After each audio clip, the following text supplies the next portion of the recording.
وعلى آلك وأصحابك يا نور الله نويت سنة الاعتكاف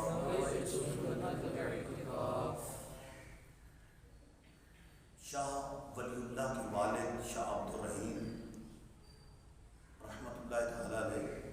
کثرت سے درود پاک پڑھنے والے بزرگ تھے۔ ایک مرتبہ بیمار ہوئے، سرکار دو عالم صلی اللہ علیہ وسلم خواب میں تشریف لائے، اپنا جلوہ بھی دکھایا، شفا بھی عطا فرمائی اور جاتے جاتے اپنا بال مبارک بھی عطا فرمایا۔ وہ فرماتے ہیں کہ ہاں وجدنا ماں وجدنا، ہم نے جو کچھ پایا ہے درود پاک کی برکت سے پایا ہے۔ صلو علی الحبیب صلی اللہ علیہ وسلم۔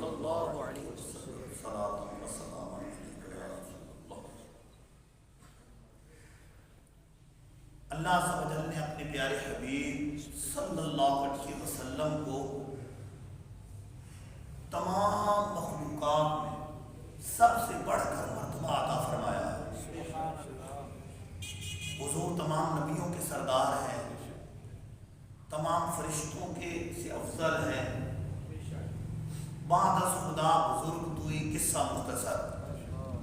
یہ مختصر قصہ یہ ہے کہ ہمارے آقا اللہ عز و جل کے بعد سب سے افضل ہستی، اعلیٰ حضرت رحمۃ اللہ تعالی نے اس عقیدے کو اپنے کچھ اشعار میں یوں بیان فرمایا ہے: سب سے اولا و اعلیٰ ہمارا نبی، سب سے بالا و بالا ہمارا نبی، اپنے مولا کا پیارا ہمارا نبی، دونوں عالم کا دولہا ہمارا نبی، خلق سے اولیاء، اولیاء سے رسول اور رسولوں سے اعلیٰ ہمارا نبی۔ جیسے سب کا خدا ایک ہے ویسے ہی ان کا ان کا تمہارا ہمارا نبی۔ فرماتے ہیں انبیاء سے کروں عرض کیوں مالکو، کیا نبی ہے تمہارا ہمارا نبی؟ ان کے کون ہے نکے انبیاء تاجدار، تاجداروں کا آقا ہمارا نبی۔ سارے اونچوں سے اونچا سمجھیے جسے، ہے اس اونچے سے اونچا ہمارا نبی۔ سارے اچھوں سے اچھا سمجھیے جسے، ہے اس اچھے سے اچھا ہمارا نبی۔ کہ ہمارے نبی پاک صلی اللہ علیہ وسلم سب سے اونچا مرتبہ رکھتے ہیں۔ بعد از خدا بزرگ توئی قصہ مختصر، اعلیٰ حضرت رحمۃ اللہ تعالی علیہ نے ایک رسالہ تجلی الیقین لکھا ہے، جس میں یہ بات ثابت کی ہے قرآن کی آیات سے، حدیث کریمہ سے، کہ اللہ عز و جل نے اپنے محبوب کو سارے نبیوں کا سردار بنایا ہے۔ ہم قرآن پاک کی آیات کو دیکھیں، ان کے انداز کو دیکھیں، حدیث مبارکہ کو دیکھیں، ان واقعات کو دیکھیں تو یہ بات واضح ہو جاتی ہے کہ دیگر انبیاء علیہ السلام کے بڑے مراتب ہیں، لیکن ان سب کے سردار ہمارے آقا و مولا صلی اللہ علیہ وسلم۔ ملک کون ہے کہ انبیاء تاجدار، تاجداروں کا آقا ہمارا نبی۔ دیگر انبیاء علیہ السلام کے بارے میں رب نے فرمایا کہ ان کو ایک مخصوص قوم کی طرف مبعوث فرمایا، مخصوص خطے کی طرف مبعوث فرمایا۔ قرآن پاک میں ایک جگہ رب فرماتا ہے وَمَا أَرْسَلْنَا مِن رَسُولٍ إِلَّا بِلِسَانِ قَوْمِهِ، کہ ہم نے ہر رسول کو اس کی قوم کی زبان کے ساتھ مبعوث فرمایا، اس کی اپنی قوم کی طرح مبعوث فرمایا، اس کی زبان کے ساتھ مبعوث فرمایا۔ تو ہر نبی کو اپنی اپنی قوم کی طرف بھیجا۔ جیسے دیکھیں اللہ عز و جل نوح علیہ السلام کے بارے میں فرماتا ہے لَقَدْ أَرْسَلْنَا نُوحًا إِلَىٰ قَوْمِهِ، نوح علیہ السلام کو ان کی قوم کی طرف بھیجا۔ قوم عاد کے بارے میں فرمایا إِلَىٰ عَادٍ أَخَاهُمْ هُودًا، قوم عاد کی طرف حضرت ہود علیہ السلام کو بھیجا۔ حضرت قوم سمود کے بارے میں فرمایا إِلَىٰ ثَمُودَ أَخَاهُمْ صَالِحًا، قوم سمود کی طرف انہی میں سے حضرت صالح علیہ السلام کو بھیجا۔ اور قوم لوط کے بارے میں فرمایا، حضرت لوط علیہ السلام کے بارے میں فرمایا وَلُوطًا إِذْ قَالَ لِقَوْمِهِ، لوط علیہ السلام نے اپنی قوم سے فرمایا السلام کے بارے میں فرمایا رسولاً الی بنی اسرائیل، رسولاً الی بنی اسرائیل، کہ ان کو بنی اسرائیل کی طرف رسول بنا کر بھیجا ہے۔ الغرض ہر نبی کو مخصوص قوم کی طرف نبی بنا کر بھیجا۔ خود بخاری شریف کی حدیث پاک ہے، سرکار دو عالم صلی اللہ علیہ وسلم فرماتے ہیں اللہ عز و جل نے کان النبی یبعث الی قومی خاصۃ، ہر نبی کو خاص کسی قوم کی طرف مبعوث فرمایا، ہر نبی کو کسی مخصوص قوم کی طرف مبعوث کیا گیا۔ کان النبی یبعث الی قومی خاصۃ، ہر نبی کو خاص قوم کی طرف مبعوث کیا گیا، مخصوص قوم کی طرف بھیجا گیا۔ لیکن جب نبی کریم صلی اللہ علیہ وسلم کی باری آئی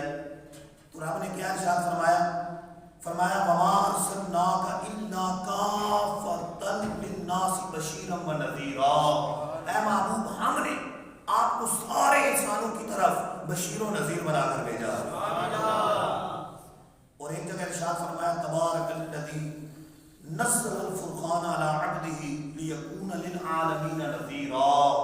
اللہ عز و جل نے اپنے محبوب پر، اپنے بندہ خاص پر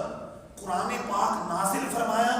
تاکہ یہ سارے جہانوں کے لیے نذیر بنے، ڈرانے والے بنے۔ اور سرکار دو عالم صلی اللہ علیہ وسلم کی حدیث پاک ہے ارسلت الی الخلق کافہ، میں ساری مخلوق کی طرف رسول بنا کر بھیجا گیا، ساری مخلوق کی طرف رسول بنا کر بھیجا گیا۔ مخلوق اللہ کے سوا سب کو کہتے ہیں، رب کی ذات و سوا کے علاوہ، ذات و صفات کے علاوہ باقی ساری مخلوق ہے۔ فرمایا مخلوق بھی نہیں،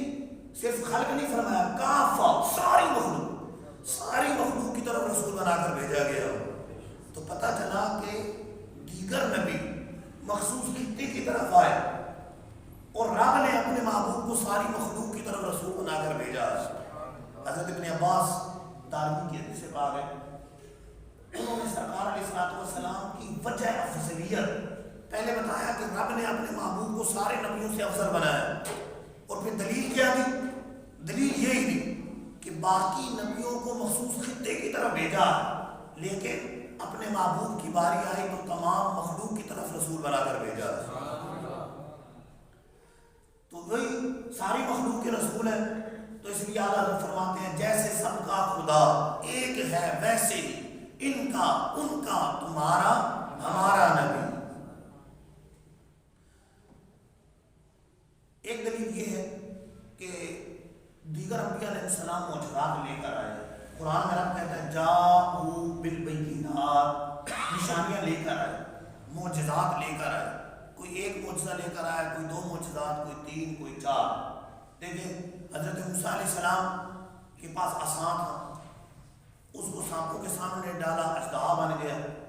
وہی عصا کئی اور کام آتے، وہی گھنا سایہ دار درخت بن جاتا تھا، سائے کی حاجت ہوتی تھی، وہ درخت کام آتا تھا۔ تو اسی طرح عصا کئی اور کام آتا تھا، وہ ایک معجزہ، آپ اپنا ہاتھ مبارک بغل میں ڈالتے نکالتے تو وہ ہاتھ روشن ہو جایا کرتا تھا، یہ معجزہ عطا فرمایا۔ عیسیٰ علیہ السلام کے معجزات قرآن پاک کے اندر موجود ہیں کہ بعد راتوں کو ٹھیک کرتا ہوں، شفا دیتا ہوں، کوڑی کے مریضوں کو شفا دیتا ہوں، مردوں کو زندہ کرتا ہوں، تم جو کھا کے آتے ہو، بچا کے آتے ہو، تمہیں بتا دیتا ہوں، خبر دیتا ہوں۔ معجزات رب نے ان کے بیان فرمائے۔ صالح علیہ السلام نے کا ایک معجزہ معروف ہے کہ پہاڑ کے اندر سے، چٹان کے اندر سے زندہ اٹھنی پیدا فرمایا، زندہ اٹھنی نکال۔ تو کوئی ایک معجزہ لے کر آیا، کوئی دو، کوئی تین، کوئی چار، لیکن جب نبی کریم صلی اللہ علیہ وسلم کی باری آئی، دیگر انبیاء کو فرمایا جاءوا بالبینات، وہ معجزات لے کر آئے، لیکن جب حضور کی باری آئی تو رب نے کیا ارشاد فرمایا؟ فرمایا قد جاءکم برہان من ربکم، لوگوں تمہارے پاس میرا نبی سراپا معجزہ بن کر آیا، برہان لے کر نہیں آیا، سراپا برہان بن کر آیا، دلیل لے کر نہیں آیا، سراپا دلیل بن کر آیا ہے، معجزہ لے کر نہیں آیا، سراپا معجزہ بن کر آیا۔ اس لیے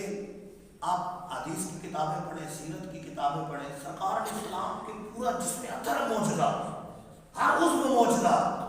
زبان مبارک کے معجزات پڑھیں، لعاب دہن کے معجزات پڑھیں، پسینے کے معجزات پڑھیں، ہاتھ مبارک کے معجزات پڑھیں، آنکھوں کے معجزات پڑھیں۔ اسی اسی طرح پاؤں مبارک کے معجزات دیکھیں، آپ کی جو گفتگو ہے اس کے معجزات، کلام کے معجزات۔ الغرض رب نے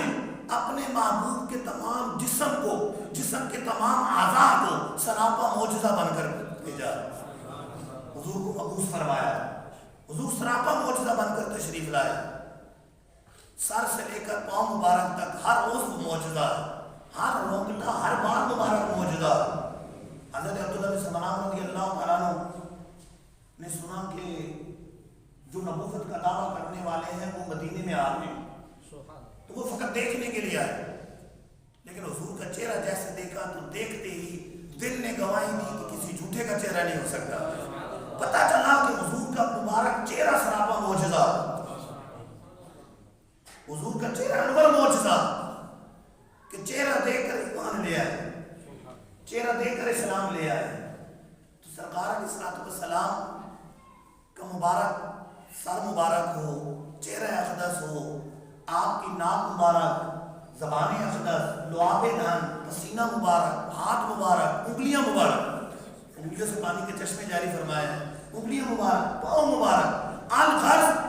اوپر سے لے کر نیچے تک ہر عضو سراپا معجزہ۔ اس لیے رب فرماتا ہے کہ محبوب ہم نے آپ کو اے لوگوں تمہارے پاس میرے محبوب برہان بن کر آئے، برہان لے کر نہیں، برہان بن کر آئے، دلیل لے کر نہیں، دلیل بن کر آئے، معجزات لے کر نہیں، معجزہ بن کر آئے۔ اور انبیاء کو دیے خدا نے معجزے، اور انبیاء کو معجزے دیے خدا نے، معجزہ بن کر آیا ہمارا نبی، کہ ہمارے آقا مولا صلی اللہ علیہ وسلم معجزہ بن کر آئے۔ پتہ چلا کہ دیگر انبیاء علیہ السلام سے زیادہ رب نے حضور کو معجزات عطا فرمائے، اور ہمارے آقا مولا تمام انبیاء علیہ السلام سے افضل و اعلیٰ۔ دیگر انبیاء کو رب نے نام سے یاد فرمایا، قرآن پاک میں متعدد مقام پر موجود ہے، یا ابراہیم، یا نوح، یا موسیٰ، نام سے یاد فرمایا۔ کہ ایک مقام فرمایا یا آدم اسکن انت وزوجک الجنہ، اے آدم تم اور تمہاری زوجہ جنت میں رہے۔ موسیٰ علیہ السلام کے بارے میں فرمایا یا موسیٰ انی انا اللہ، اے موسیٰ میں ہی اللہ۔ ابراہیم علیہ السلام کے بارے میں فرمایا یا ابراہیم قد صدقت الرؤیا، اے ابراہیم تم نے خواب سچ کر دکھایا۔ حضرت یحییٰ کو فرمایا یا یحییٰ خذ الکتاب بقوۃ، اے یحییٰ کتاب کو مضبوطی سے پکڑ۔ دیگر انبیاء کو نام سے یاد فرمایا، لیکن پورا قرآن پڑھ لیں شروع سے لے کر آخر تک، سورہ فاتحہ سے لے کر والناس تک پورا قرآن پڑھ لیں، کسی مقام پر رب نے اپنے محبوب کو نام سے نہیں پکارا، نام سے نہیں۔ حضور کا نام آیا ضرور ہے قرآن پاک، نام محمد صلی اللہ علیہ وسلم 4 مرتبہ آیا، اور احمد 1 مرتبہ آیا۔ نام اقدس آیا ہے لیکن پکارا نہیں، یا محمد نہیں کہا، بلکہ یہی فرمایا یا ایھا النبی، اے نبی، اے غیب کی خبریں دینے والے، کہیں فرمایا یا ایھا المزمل، کہیں فرمایا یا ایھا المدثر، کہیں فرمایا یاسین، کہیں فرمایا طٰہٰ۔ الغرض یہاں بھی پکارا، لقب سے پکارا ہے، نام سے نہیں پکارا۔ وجہ یہ ہے، علماء فرماتے ہیں کہ یہ دیگر انبیاء علیہ السلام کے مقابلے میں رب نے اپنے محبوب کو مرتبہ دیا، منصب دیا ہے، تاکہ لوگوں کو پتہ چل جائے کہ محبوب کا مقام تمام انبیاء علیہ السلام سے بڑھ کر، سب سے بڑھ کر، کہ باقیوں کو نام سے پکارا۔ مثال کے طور پہ کوئی افیسر ہو، کوئی بادشاہ ہو، اس کے بہت سارے ماتحت ہوں، تو کسی کو سب کو نام سے پکارے، زید ادھر آ، بکر ادھر آ، لیکن ایک کو کہ حضرت صاحب یہاں تشریف رکھے، قاری صاحب ادھر آ، علامہ صاحب ادھر آ، حضرت صاحب ادھر آ۔ اب یہاں سب دیکھنے والے یہی سمجھیں گے کہ یہ جو صاحب منصب ہے، جو بادشاہ ہے یا افیسر ہے، جو بھی اپنے ماتحتوں میں سب سے زیادہ عزت اس کی کر رہا ہے کہ باقی کو نام سے کہہ رہے ہیں، زید ادھر آؤ، بکر ادھر آؤ، فلاں ادھر آؤ، لیکن اس کی باری آتی ہے تو کہتے ہیں حضرت صاحب ادھر تشریف رکھے، حضور ادھر آئے، جناب ادھر آئے۔ تو رب عز و جل نے دیگر انبیاء علیہ السلام کو نام سے یاد فرمایا، لیکن محبوب کی باری آئی تو ہر جگہ لقب سے یاد فرمایا، کہیں بھی یا محمد نہیں کہا، کہیں بھی نام سے نہیں پکارا، تو پتہ چلا کہ رب نے اپنے محبوب کو دیگر انبیاء کا سردار بنایا، دیگر انبیاء علیہ السلام سے زیادہ مرتبہ عطا فرمایا۔ اس لیے علماء فرماتے ہیں، حدیثوں میں بھی آیا کہ حضور کو نام سے نہیں پکار سکتا۔ اعلیٰ حضرت لکھتے ہیں کہ جب رب نے اپنے محبوب کو قرآن پاک میں کسی جگہ نام سے نہیں پکارا تو دوسرے بندے کی کیا مجال ہے کہ حضور کو نام سے پکارے؟ یا محمد کہے، نہیں، یا محمد نہیں، بلکہ یا رسول اللہ، یا نبی اللہ، یا حبیب اللہ، یہاں سے پکارنے میں کوئی حرج نہیں، حدیثوں سے ثابت ہے۔ یا رسول اللہ کہنے میں کوئی حرج نہیں، لیکن یا رسول اللہ کہے، یا نبی اللہ کہے، یا حبیب اللہ کہے، یا نور اللہ کہے، یوں پکارے، یا محمد نہ کہے کہ رب ہو کر اپنے محبوب کو نام سے نہ پکارے تو بندے کی کیا مجال ہے کہ نبی کریم صلی اللہ علیہ وسلم کو نام سے پکارے؟ لہذا نام سے پکارنے کے بجائے یا رسول اللہ کہا جائے، یا نبی اللہ کہا جائے، یا حبیب اللہ کہا جائے، اس طرح پکارا جائے۔ تو اس دلیل سے پتہ چلا کہ رب عز و جل نے اپنے محبوب کو وہ عظیم الشان مرتبہ عطا فرمایا ہے کہ دیگر انبیاء کو نام سے یاد فرمایا، محبوب کی باری آئی تو آپ کو جہاں بھی پکارا لقب سے پکارا، نام سے نہیں پکارا۔ سرکار دو عالم صلی اللہ علیہ وسلم تمام انبیاء علیہ السلام سے افضل ہے۔ اس پر ایک دلیل یہ ہے کہ قرآن پاک میں جا بجا اس کا ذکر ہوا کہ انبیاء علیہ السلام پر کفار نے اعتراضات کیے تو انبیاء علیہ السلام نے خود جواب دیا۔ کسی کو معاذ اللہ مجنون کہا تو نبی نے خود جواب دیا کہ مجھے جنون سے کوئی تعلق نہیں۔ کسی نے گمراہ کہا تو انہوں نے خود جواب دیا کافروں کو کہ مجھے گمراہ سے کوئی تعلق نہیں، میں گمراہ نہیں، میں تو اللہ کا بھیجا ہوا رسول ہوں، خود جواب دیا۔ لیکن جب اپنے محبوب کی باری آئی تو رب نے کافروں کے اعتراضات کا ذکر کیا یا ذکر نہیں کیا، دونوں صورتوں میں رب عز و جل نے محبوب کی طرف سے قرآن پاک کے اندر خود جواب دیا، خود جواب دیا۔ دیگر انبیاء علیہ السلام خود جواب دے رہے، رب تعالیٰ قرآن پاک میں اس کو ذکر کر رہا، لیکن جب محبوب کریم صلی اللہ علیہ وسلم کی باری آتی ہے تو اللہ عز و جل کافروں کے اعتراضات کا جواب خود دیتا ہے۔ اعتراض محبوب پر ہو رہے ہیں، جواب رب تعالیٰ خود عطا فرما رہا ہے۔ لیکن کافروں نے جب سرکار صلی اللہ علیہ وسلم پر اعتراض کیا، معاذ اللہ کی یہ مجنون ہے، اس طرح کی گفتگو کی، تو رب نے قرآن پاک کے اندر کیا فرمایا؟ وَمَا أَنْتَ بِنِعْمَةِ رَبِّكَ بِمَجْنُونٍ، محبوب آپ اپنے رب کی نعمت کے ساتھ مجنون نہیں۔ رب تعالیٰ نے آپ کو عقل کامل عطا فرمائی، آپ اللہ کے رسول ہیں، آپ مجنون نہیں۔ تو یہ جواب رب نے قرآن میں خود دیا ہے، محبوب کی زبان سے نہیں دیا کہ محبوب تم فرما دو کہ میں مجنون نہیں، بلکہ رب نے خود فرمایا ہے محبوب، اے محبوب تم اپنے رب کی نعمت سے مجنون نہیں۔ کافروں نے یہ اعتراض کیا، جب کچھ عرصہ کے لیے وہی آنا بند ہو گئی تو پروپیگنڈا کرنے لگے کہ اللہ عز و جل نے ان کو چھوڑ دیا، رب عز و جل نے ان کو چھوڑ دیا۔ تو اس وقت رب عز و جل نے قرآن پاک کی آیات نازل فرمائی،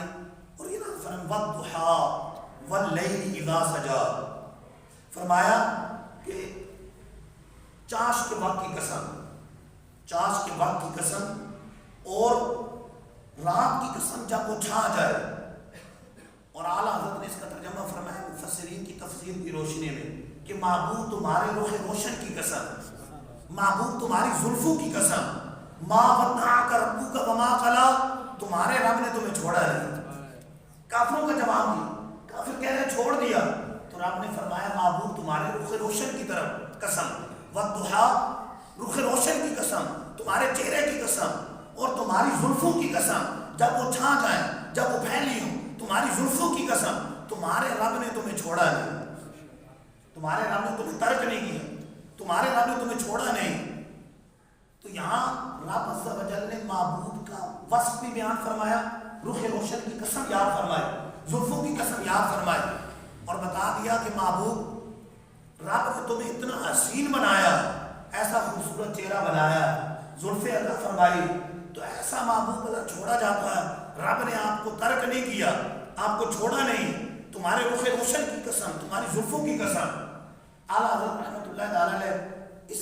آیت کی تفسیر اشعار میں بیان فرماتے ہیں، ہے کلام الہی میں شمس و ضحیٰ، شمس بھی بس شمس سورج کی قسم کھائی، والضحیٰ چاش کے باقی،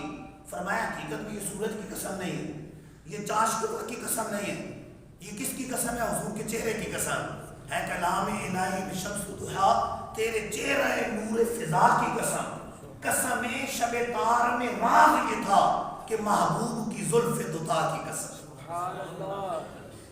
جو تاریخ رات کی قسم کھائی ہے تو وہ تاریخ رات کی قسم نہیں ہے، وہ محبوب تمہاری زلفوں کی قسم رب نے جو قرآن پاک کے اندر یاد فرمائی ہے۔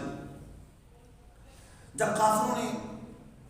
یہ اعتراض کیا کہ آپ رسول نہیں، انکار کیا، تو اللہ عز و جل نے قرآن پاک کے اندر کیا فرمایا؟ یاسین والقرآن الحکیم انک لمن المرسلین، اے محبوب یاسین، اے محبوب قرآن عظیم کی قسم، بے شک تم اللہ کے رسول ہو، بے شک تم مرسلین میں سے ہو، بے شک تم اللہ کے رسول ہو۔ جب کافروں نے اعتراض کیا کہ یہ کلام الہی نہیں ہے، یہ تو شعر و شاعری کرتے ہیں، یہ تو اشعار سناتے ہیں، تو رب نے کیا فرمایا؟ وما علمناہ الشعر وما ينبغی لہ، ہم نے ان کو اشعار نہیں سکھائے، نہ ان کے لائق ہے، ان کے لائق نہیں اشعار، ہم نے ان کو شاعر نہیں بنایا، مطلب یہ ہے کہ یہ تو ہماری وحی ہے اور ہم نے انہیں رسول بنا کر بھیجا ہے۔ رب نے جواب دیا۔ کافر جنگ سے پیچھے رہ جاتے یا طرح طرح کے معاملات کرتے منافق لوگ، اور پھر جب ان کی شکایت جاتی تو وہ بہانے بنانے لگ جاتے، اور سرکار اسلام تو بڑے کریم ہے، رحمت للعالمین ہے، جیسا جیسا کوئی بہانہ بنا کے آتا حضور قبول فرما لیتے، عذر قبول کرتے۔ اب بات میں تھوڑے نڈر ہوئے تو کہنے لگے کہ چلو بہانہ بنا دیں گے، وہ تو ویسے ہی سن لیتے ہیں۔ انہوں نے لفظ استعمال کیا اذن، یہ کان ہے، یہ تو کان ہے، مطلب یہ ہے کہ جو عذر کرتے ہیں سن لیتے ہیں، مان لیتے ہیں۔ انہوں نے اعتراض کیا اور سرکار علیہ السلام نے یہ نقص نکالنے کی کوشش کی، تو اللہ عز و جل نے قرآن پاک کے اندر کیا فرمایا؟ اذن خیر لکم، اگر یہ کان ہے یہ مطلب تمہاری بات سن لیتے ہیں تو اس میں تمہارا ہی فائدہ ہے، اگر تمہارے عذر نہ سنتے تو جس طرح آخرت کے اندر تمہارا معاملہ ہونا اسی طرح دنیا کے اندر بھی تمہیں پھینٹی پڑتی، دنیا کے اندر تمہیں سزا ملتی، تم جو بچے ہوئے ہو اس کی وجہ یہ ہے کہ میرے معبود رحمت للعالمین وہ تمہارے عذر سن لیتے، تمہاری باتوں کو مان لیتے ہیں، تو یہ ان کی رحمت ہے، ان کا کرم ہے، تم اس کو منفی لے رہے ہو۔ ہوتا ہے نا بعض اوقات کچھ لوگ ایسے ہوتے ہیں کہ کسی کی نرمی کو منفی لے لیتے ہیں، چلو نرمی کر رہے ہیں تو وہ منفی معنی میں لے لیں، تو کہا تم اس کو غلط لے رہے ہو، وہ تو کریم ہے، تمہارا عذر سن لیتے، وہ تو رحمت للعالمین ہے، تمہارا عذر سن لیتے، ان کا کان ہونا تمہارے لیے بہتر، وہ سن لینا تمہاری بات یہ تمہارے لیے بہتر ہے، اگر یہ ایسا نہ کرتے تو تمہارا انجام دنیا میں بھی انتہائی بھیانک ہوتا۔ اور بالآخر رب عز و جل کے حکم سے جب منافقین کو چن چن کر مسجد سے حضور نے نکال دی، یا آخر میں بالآخر ان کا فیصلہ یہ ہوا، سرکار دو عالم صلی اللہ علیہ وسلم کے بیٹے جب انتقال کر گئے تو آس بن وائل ایک شقی شخص، بدبخت شخص نے یہ کہا کہ یہ تو منقطع نسل ہو گئے، اب ان کی نسل آگے نہیں چلے گی، جب بیٹا ہی نہیں ہے تو نسل آگے کیسے چلے گی، ان کی نسل آگے نہیں ہوگی۔ تو اللہ عز و جل نے سورہ کوثر محبوب کی تسلی کے لیے نازل فرمائی، سورہ کوثر میں آس بن وائل کا رد بھی کر دیا، اس کو بھی جھڑکا، تو اس کا جواب رب نے دیا، انا اعطیناک الکوثر، محبوب وہ تو ایسے باتیں کر رہے ہیں، ہم تو آپ کو خیر کثیر عطا فرمائیں گے، آپ کو منصب کی کثرت، آپ کو ہر چیز کی کثرت، آپ کو اولاد کی کثرت دیں گے کہ دنیا میں کوئی اور قومیں ہو نہ ہو، محبوب آپ کی نسل پاک دنیا کے کونے کونے میں ہو، سادات کرام دنیا کے کونے کونے میں، حضور کی نسل پاک حضرت فاطمہ رضی اللہ تعالیٰ عنہ سے چلی، سرکار اسلام کی نسل پاک، تو آپ کی نسل پاک ہر چیز کثرت دیں گے، آپ کا ذکر کثرت سے ہوگا کہ ورفعنا لک ذکرک، محبوب ہم نے آپ کے لیے آپ کے ذکر کو بلند کر دیا ہے، آپ کا ذکر ہوگا، جہاں رب کا ذکر ہوگا وہاں آپ کا ذکر ہوگا، چاہے وہ اذان ہو، چاہے وہ نماز ہو، چاہے وہ خطبہ ہو، چاہے وہ منبر ہو، جہاں رب کا ذکر کیا جائے گا محبوب وہاں آپ کا بھی ذکر کیا جائے گا۔ خدا کا ذکر کرے،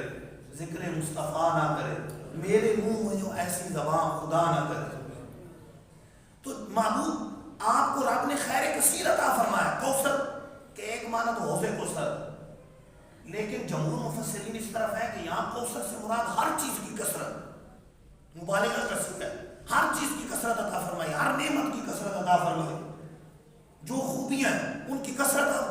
فرمائی, خصائص کی کثرت عطا فرمائی ہے, آپ کو اولاد کی کثرت عطا فرمائی ہے کہ آپ کی نسل پاک پوری دنیا میں پھیل جائے, ہر جگہ ہوگی, سادات کرام ہر جگہ ہے, آپ کے ذکر کی کثرت ہے. تو الغرض اعتراض کافر نے کیا, آس بن وائل نے کیا, اور جواب اللہ عز و جل نے خود قرآن پاک میں عطا فرمایا ہے. قرآن پاک کے اندر جواب دیا اس کا. ایک رئیس المنافقین عبداللہ بن ابی, بہت بڑا منافق, منافقوں کا سردار تھا. اس کی منافقت کی وجہ یہ بنی کہ سرکار علیہ السلام مدینہ ہجرت کر کے تشریف لائے, تو اس سے پہلے لوگ اسے سردار بنانے لگے کہ تم سردار بن. اب سرکار علیہ السلام تشریف لائے تو اس کی سرداری کھٹے میں بڑھ گئی, لیکن اب اس کا کوئی بھاؤ نہیں پوچھتا تھا. ایمان تو ظاہری طور پہ لے آیا لیکن اندر منافقت موجود ہے, یہ برگلاتا رہتا. کئی مرتبہ صحابہ کرام نے اجازت طلب کی کہ اس کو مار ہی دیں, لیکن حضور نے اجازت نہیں عطا فرمائی. یہ سازشیں کرتا رہتا. ایک موقع پر مدینے سے باہر سرکار علیہ السلام کی تشریف لے کر گئے تھے, اور بھی صحابہ تھے, مطلب کسی سفر میں تھے. تو اس موقع پر اس شخص نے, عبداللہ بن ابی نے, یہ بات کی کہ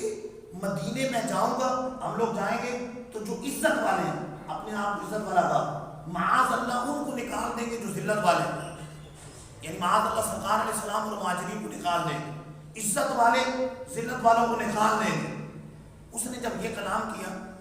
اس کا بیٹے نے تک یہ بات پہنچی. بیٹا سچا پکا مومن, ان کا نام بھی عبداللہ, سچے ایمان والے, پکے ایمان والے. وہ مدینے کے دروازے پہ کھڑے ہو, والد آیا تو کہا اندر نہیں جانے دیں جب تک تم یہ نہیں کہتے کہ میں ذلیل ہوں اور رسول اللہ عزت والے, اندر نہیں جانے دو. ادھر روک لی. تو اس وقت جب اس نے اقرار کیا کہ میں ذلیل ہوں, رسول اللہ عزت والے, تو اتنی ذلت اور رسوائی ہوئی, پھر بیٹے نے مدینے جانے دیا, مدینے میں داخل ہونے دیا. رب عز و جل نے اس کا جواب قرآن پاک کے اندر دیا. اس کو فرمایا وَلِلَّهِ الْعِزَّةُ وَلِرَسُولِهِ وَلِلْمُؤْمِنِينَ, عزت تو اللہ کے لیے, اللہ کے رسول کے لیے, ایمان والوں کے لیے. وَلَٰكِنَّ الْمُنَافِقِينَ لَا يَعْلَمُونَ, لیکن جو منافقین ہیں انہیں علم نہیں, منافقوں کو اس کا علم نہیں. تو اعتراض کافر نے کیا, منافق نے کیا. رب عز و جل نے قرآن پاک کے اندر خود اس کا جواب عطا فرمایا. ابو لہب کا واقعہ معروف ہے.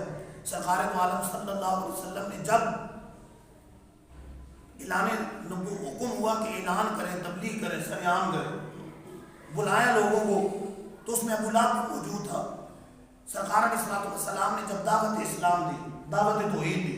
تو ابو لہب ہاتھ ہلا ہلا کے کہنے لگا تبت لکا, معاذ اللہ تم ہلاک ہو جاؤ, تمہارے لیے ہلاک ہو. تو اللہ عز و جل نے اس کے رد میں پوری سورہ لہب نازل فرما دی. تبت یدا ابی لہب و تب, ابو لہب ہلاک ہو گئے, ابو لہب کے ہاتھ ٹوٹ جائیں اور وہ ہلاک ہی ہو گئے, وہ ہلاک ہو جائے. تو ابو لہب کے رد میں رب نے قرآن پاک کے اندر سورہ لہب پوری سورت نازل فرما دی. تو یہ کوئی اعتراض کرتا ہے تو رب عز و جل خود جواب دیتا ہے. پتہ چلا کہ حضور کا مقام رب کی بارگاہ میں ایسا ہے کہ ایسا مقام کسی اور کا نہیں, کہ دیگر انبیاء علیہ السلام پہ اعتراض ہوتا ہے تو وہ خود جواب دیتے, اور حضور پہ اعتراض ہوتا ہے تو رب تعالیٰ قرآن مجید کے اندر خود جواب عطا فرماتا ہے. حضور کی تو شان ہی نرالی ہے. حضور سے جو نسبت رکھنے والا, حضور کی ازواج مطہرات, حضرت عائشہ رضی اللہ تعالیٰ, ان کی شان دیکھیں کہ جب حضرت یوسف علیہ السلام پہ الزام لگا تو ایک بچے سے گواہی دلائی, دودھ پیتے بچے نے گواہی. حضرت مریم پر کسی نے اعتراض کیا تو حضرت عیسیٰ علیہ السلام نے گواہی دی, بچپنے میں گواہی دی, ابھی پیدا ہوئی ہیں تو گواہی دی. لیکن جب محبوب کریم صلی اللہ علیہ وسلم کی زوجہ حضرت عائشہ رضی اللہ تعالیٰ عنہ پر منافقین نے تہمت لگائی, اس موقع پہ رب تعالیٰ نے قرآن مجید میں 17 آیات نازل فرما کر حضرت عائشہ رضی اللہ تعالیٰ عنہ کی طرف سے جواب دیا. اعلیٰ حضرت کے والد ماجد مولانا نقی علی خان علیہ رحمۃ الرحمن فرماتے ہیں کہ رب اگر چاہتا کہ جس طرح وہاں دودھ پیتے بچے نے گواہی دی ہے, رب اگر چاہتا تو یہاں زمین کا ہر پتھر گواہی دیتا, یہاں درخت کا ہر پتا گواہی دیتا. لیکن رب نے چاہا کہ قرآن کی آیات نازل فرما کر محبوب کی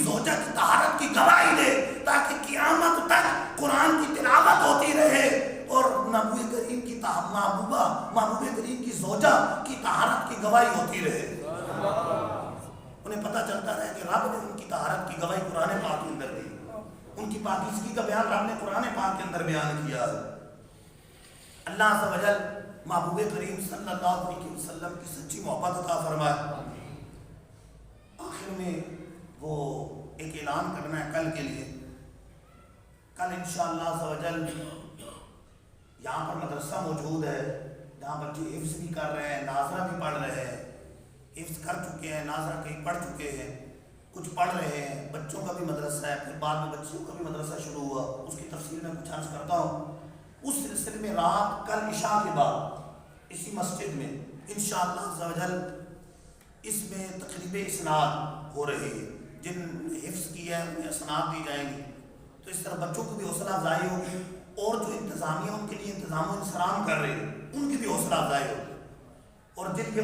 جن بچوں کے حفظ کیا، ناظرہ کیا، ان کے والدین کی، ان کے سرپرستوں کی بھی حوصلہ افزائی ہوگی۔ اس سلسلے میں محفل کا انعقاد کیا گیا ہے، تو تمام لوگ اس میں ضرور شرکت فرمائیں۔ یہ ہماری سعادت مندی کہ قرآن پاک درست پڑھنے پڑھانے کے لیے یہاں پر مدرسہ موجود ہے، کہ ہم اپنے بچوں کو پڑھا سکتے ہیں، بچوں کو داخل کروا سکتے ہیں۔ تو یہاں اس کا تھوڑا سا تعارف الحمدللہ انتظامیہ اور آپ لوگوں کے تعاون سے دعوت اسلامی کے زیر سایہ 7 سال پہلے مدرسے کا بھی آغاز ہوا اور درس نظامی پڑھانے کے لیے جامعہ کا بھی آغاز ہوا، یعنی جامعہ درس نظامی جو عالم کورس ہے وہ بھی کروایا جاتا ہے، اور ساتھ ساتھ بچوں کو حفظ اور ناظرہ بھی پڑھایا جاتا ہے، اور اس وقت ادارے میں 330 طلبہ موجود، 330 طلبہ موجود، اور طلبہ اور طالبات موجود، جن میں سے 160 طلبہ عالم دین بن رہے ہیں، اور 60 طلبہ حفظ کر رہے ہیں، اور 60 طلبہ درست قرآن پاک پڑھنے کی سعادت حاصل کر رہے ہیں، یعنی ناظرہ پڑھ رہے ہیں، اور آج تک 75 بچے حافظ بن چکے ہیں، اور 180 طلبہ مکمل قرآن پاک پڑھ کر جا چکے ہیں۔ حفاظ میں بعض ایسے ہیں جنہوں نے 1 سال میں، اور بعض نے صرف 10 ماہ میں، اور بعض ایسے ہیں صرف 8 مہینے میں پورا حفظ کرنے کی سعادت حاصل کی۔ مزید آپ کے تعاون سے 2 سال پہلے بچیوں کے مدرسے کا آغاز بھی ہو گیا کہ بچیاں بھی پڑھ رہی ہیں، جن میں 50 طالبات زیر تعلیم ہیں، جن میں سے 24 حفظ کر رہے ہیں اور 26 ناظرہ قرآن پڑھ رہے ہیں۔ 20 طالبات درست قرآن پاک سیکھ کر جا چکی، اور ان میں سے 5 مدارس میں پڑھا کر ہمارا ثواب بڑھا رہے ہیں۔ ان طلبہ کی حوصلہ افزائی کے لیے کل عشاء کے بعد انتظامیہ نے تقریب کا اہتمام کیا ہے، سب شرکت فرمائیں، ہر طرح سے تعاون کریں۔ دیکھیں قرآن پاک کے بارے میں تو یہ ہے کہ خیرکم من تعلم القرآن وعلمہ، تم میں سے بہترین وہ ہے جو قرآن پڑھتا ہے اور پڑھاتا ہے۔ پڑھنے پر ثواب کی ایک روایت حضرت عیسیٰ علیہ السلام کی یاد آ گئی کہ اس تفسیر کبیر میں لکھا ہے کہ عیسیٰ علیہ السلام کے قبر سے گزر ہوا کہ وہاں پر عذاب ہو رہا، کچھ عرصہ بعد واپس آئے تو اب عذاب نہیں ہو رہا تھا، وہاں پر رحمت کی برسات ہو رہی تھی۔ رب کی بارگاہ میں عرض کیا تو رب نے فرمایا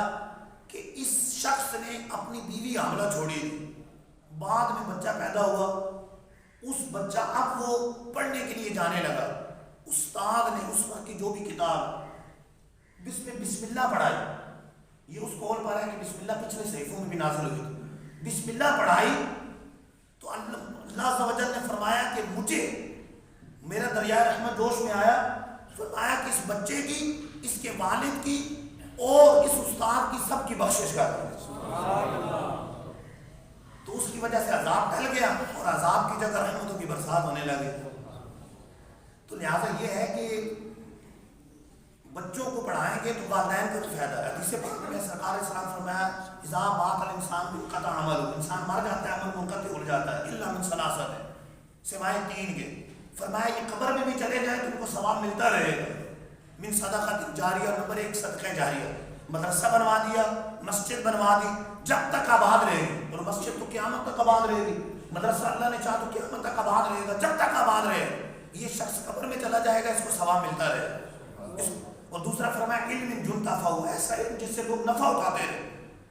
کہ ہم نے مدرسہ بنوایا تو یہ علم سے لوگ نفع اٹھا رہے ہیں، جو پڑھانے والا ہے وہ اس کا علم نفع دے رہا، جس نے کتابیں رکھی ہیں قرآن پاک مسجد کو مدرسے کو دیے اس علم سے لوگ فائدہ اٹھا رہے ہیں، فرمایا جس علم سے لوگ فائدہ اٹھاتے رہے اس کا ثواب اس کو قبر میں بھی ملتا رہے۔ اور تیسرا فرمایا ولد صالح یدعو لہ، ایسا نیک بچہ جو چھوڑ کر مرے پیچھے اس کے لیے دعا کرتا رہے۔ مولا علی قاری رحمہ اللہ فرماتے ہیں کہ یہ قید اتفاقی ہے، اس صحیح مسلم کی حدیث میں قید اتفاقی ہے، کیونکہ عموماً نیک بچہ والدین کے لیے دعا کرتا ہی ہے، ورنہ جو بچے کو اچھی تربیت کر کے جائے، وہ نیکی کرے، قبر میں چلا جائے، بچہ دعا نہ بھی کرے تو والد کو قبر میں ثواب ملتا رہے۔ تو لہٰذا ہم چاہتے ہیں کہ ہمارے لیے صدقہ جاریہ بنے، تو تعاون بھی کریں، اپنے بچے بھی بھیجیں کہ قرآن پاک پڑھیں،